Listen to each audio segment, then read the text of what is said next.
కొడాలి నాని పరిచయం అక్కర్లేని పేరు. 2004 నుండి వరుసగా 4 సార్లు గుడివాడ నుండి ఎమ్మెల్యేగా ఎన్నికయ్యారు. ఈ ఎన్నికలతో కలిపి 5వ సారి పోటీ చేశారు. ప్రతిపక్షంలో ఉన్న అధికార పక్షంలో ఉన్న ఆయన స్టైలే వేరు. ప్రత్యర్థులపై విరుచుకుపడుతూ ఉంటారు. అనుచిత వ్యాఖ్యలు చేస్తుంటారు. గత 5 సంవత్సరాలుగా చంద్రబాబుతో పాటు లోకేష్లపై ఏ స్థాయిలో వ్యాఖ్యలు చేయాలో అంతలా చేశారు. అధినేత జగన్ పై ఈగ వాలనివ్వరు. అయితే ఈ ఎన్నికల్లో వైసీపీ గెలిచే ఛాన్స్ తక్కువ అన్న సంకేతాలు వస్తున్నాయి. ఈ తరుణంలో కొడాలి నాని డిప్రెషన్కు గురైనట్లు తెలుస్తోంది.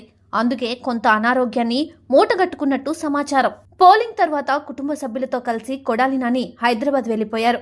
2 రోజుల కిందట అనుచరులతో కలిసి నియోజకవర్గానికి చేరుకున్నారు. మండలాల వారీగా రివ్యూలు జరుపుతున్నారు. ఈ క్రమంలో ఆయన సోఫాలో కూర్చోగా అచేతనంగా ఉండిపోయారు. గమనించిన అనుచరులు వెంటనే వైద్యులను ఆశ్రయించారు. తీవ్ర ఒత్తిడితో అనారోగ్యానికి గురైనట్లు వైద్యులు ధృవీకరించారు. ఆయనకు విశ్రాంతి అవసరమని సూచించారు.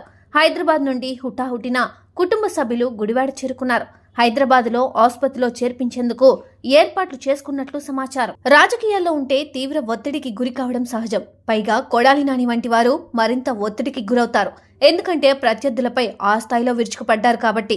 ఇప్పుడు ఏమైనా ఫలితాల్లో తేడా కొడితే దాని పర్యవసనాలు అనుభవించాల్సి ఉంటుంది. వైసీపీ అధికారంలోకి వచ్చిన తర్వాత మంత్రి పదవి తీసుకున్నాక కొడాలి నాని చేసిన వ్యాఖ్యలు తెలుగు ప్రజలకు సుపరిచితమే. అతన్ని అభిమానించే వైసీపీ శ్రేణులకు ఆ వ్యాఖ్యలు ఫ్యాషన్గా అనిపించాయి. అటువంటి వ్యాఖ్యలకు ఫిదా అయిన అభిమానులు ఉన్నారు. కానీ రాజకీయాల్లో ఎత్తు పల్లాలు ఉంటాయి. గెలుపు ఓటములు తమ స్థానాలను నిర్దేశిస్తాయి. అయితే పోలింగ్ సరళి తెలుసుకునే క్రమంలో కొడాలి నాని అస్వస్థతకు గురి కావడం మాత్రం ఆందోళన కలిగిస్తోంది.